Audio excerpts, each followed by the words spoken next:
ఒక ఆఫీసుని తెరవడానికి ఒక పెద్ద ఆఫీసర్ వచ్చాడు. ఆయన మొదట అడిగిన ప్రశ్న ఏంటంటే, మీ ఆఫీస్ బాగా ఉంది అని నేను తేల్చుకోవడానికి ముందు వాష్రూమ్ చూపించమన్నాడు. మిగతా ఎక్కడ చూడాల, నేరుగా వాష్రూమ్కి వెళ్ళి లెట్రిను బాత్రూము నీట్గా ఉన్నాయా లేవా అనే గమనించి, నీట్గా ఉన్న తర్వాత మిగతా ఏవి బాగున్నా బాగలేకపోయినా ఆఫీస్ బాగున్నట్టు లెక్క అన్నాడు. అంటే చాలా చోట్ల వాష్రూమ్ని పట్టించుకోం. మెడికల్ కాలేజ్ హాస్టల్లో వరస్ట్గా ఉండే ప్లేసు వాష్రూమ్, తర్వాత వరస్ట్గా ఉండేది పిల్లలు పడుకోవడానికి ఉపయోగించే రూములు.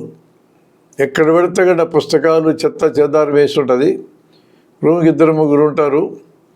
కాళ్ళతో అటు ఇటు సర్దేసి పడుకోవడమే. ఎందుకు అలా ఉంచుతారు? వాష్రూమ్స్ కానీ రూము కానీ ఆఫీసులు కానీ శుభ్రంగా ఎందుకు ఉంచరు? అవి మనవి కాదు. మొదటి పాయింట్ అది. మనకు అలవాటు ఏంటంటే, మన ఒళ్ళు శుభ్రంగా ఉంచుకుంటాం, మన ఇల్లు శుభ్రంగా ఉంచుకుంటాం.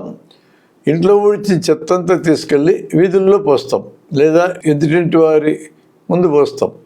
అంటే మన ఇల్లే, మన ఒళ్ళే మనది. మన ఇంటి ముందు ఉన్న కాలువ మనది కాదు, మన ఇంటి ముందు ఉన్న రోడ్డు మనది కాదు అనే ఒక భావన మన తలల్లో ఎక్కినందువల్ల అలా చేస్తాం. ఇది మనది కాదు అనుకుంటే. వాటిని మెయింటైన్ చేయాల్సిన బాధ్యత మంది కాదు అనుకున్నప్పుడు కూడా అలానే వదిలేస్తాం. వాటిని మెయింటైన్ చేయడానికి ఖర్చు పెట్టాల్సిన అవసరం వస్తుంది అనుకుంటే మనం వాటిని పరిశుభ్రంగా ఉంచడానికి ప్రయత్నం చేయం.